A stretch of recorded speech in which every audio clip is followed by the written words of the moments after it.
அன்பான நண்பர்களே, உலகத்தில் பார்த்தா நம்மளாம் யாருக்கும் ஃப்ரெண்ட்ஸ் உண்டு. ஃப்ரெண்ட்ஸ் கிட்ட பேசும்போது ரொம்ப க்ளோஸாக பேசுவோம். சாவு தவிர இன்னும் என்னையும் வேறு எதுவுமே பிடிக்காதுன்னு. கணவன் மனைவி கிட்ட சில பேர் அப்படி பேசுவாங்க. ஆனால் நிறைய வாழ்க்கையில் பார்த்துருக்குறோம், சாவு கூட வராது. அதுக்கு முன்னாடி எத்தனை டிவோர்ஸு, எத்தனை சண்டை, எத்தனை ட்ராமா, இதெல்லாம் நம்ம பார்த்துருக்குறோம். ஏன் சொல்கிறேன்னா, வேதத்தில் கூட ஆண்டவருடைய சீஷர்களில் பீட்டரை பற்றி நமக்கு எல்லாருக்கும் தெரியும்.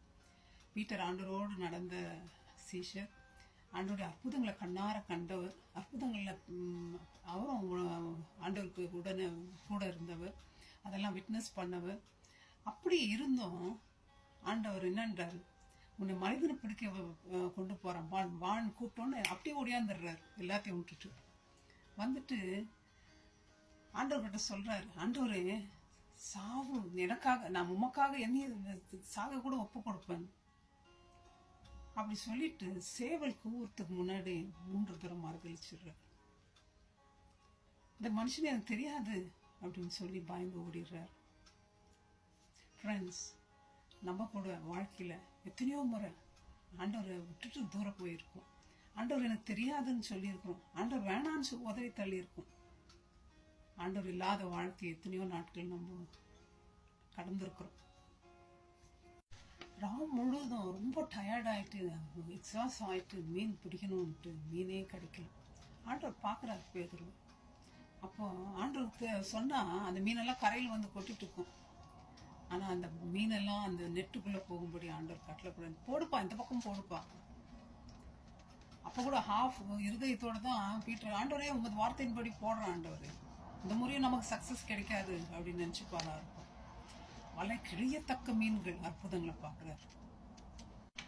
ஆண்டவர் மரித்து பிறகு பீட்டர் திருப்பியும் ஃபிஷிங் போயிடுறார். அப்போ ஆண்டவர் யாராவது திருப்பி ஆண்டவர் விட்டுட்டு போயிட்டா, இல்லை நம்ம வாழ்க்கையில் யாராவது நம்ம விட்டுட்டு போயிட்டோமான மற்றவங்ககிட்ட திருப்பி அவங்க திரும்பி பார்ப்பாங்களா? திரும்பியே பார்க்க மாட்டாங்க. ஆனால் ஆண்டவர் தேடி போகிறார், போய் அவங்களுக்கு கொண்டு வரார் திரும்பி. என்ன ஒரு அழகாக ஆண்டவர் பீட்டர் திருப்பியும் கொண்டு வரார். ஆண்டவர் கேட்குறார் பீட்டர்கிட்ட, ஏன்பா என்னை நேசிக்கிறையா? 3 முறை கேட்குறார். 3வது முறை பீட்டர் உணர்றார், ஆண்டவரே உமக்கு தெரியும்ப்பா. அப்போ என் ஆடுகளை மேய். நீங்கள் இயேசுநாதரை நேசிக்கிறீங்களா ஃப்ரெண்ட்ஸ்? அவர் ஆடுகளை மேய்க்கிறீங்களா? ஆடுக்கு ஏதாவது கொடுக்குறீங்களா? வசனம் சொல்கிறீங்களா? ஜெபம் பண்ணுறீங்களா? மீனே பொறிச்சு சாப்பிட்றதுக்கு நேரம் இல்லை ஆண்டவர், எங்கேருந்து நான் போய் மனுஷனை பிடி பண்ணுறீங்களா? ஃப்ரெண்ட்ஸ், வாங்க, நம்மலாம் இந்த உலகத்துக்குரியவர்களாக இல்லை, பரவாயில்ல ராஜ்யத்துக்கு நம்ம போகணும். அதனால் மீனை பிடிச்சி சாப்பிட்டே இருக்க காலம் போக்கக்கூடாது.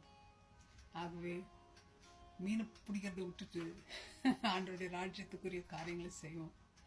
ஃப்ரெண்ட்ஸ், எப்பேற்பட்ட டிஸ்டன்ஸில் நீங்கள் ஆண்டரை விட்டு போயிருந்தாலும் அவர் உங்களை கண்டம் பண்ணுறதில்ல, உதறி தள்ளுறதில்ல.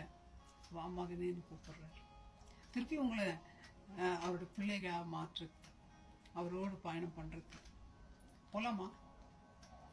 மீனை பிடிக்கிறத விட்டுருவோமா? May God bless you, my friends. Thank you. Bye-bye.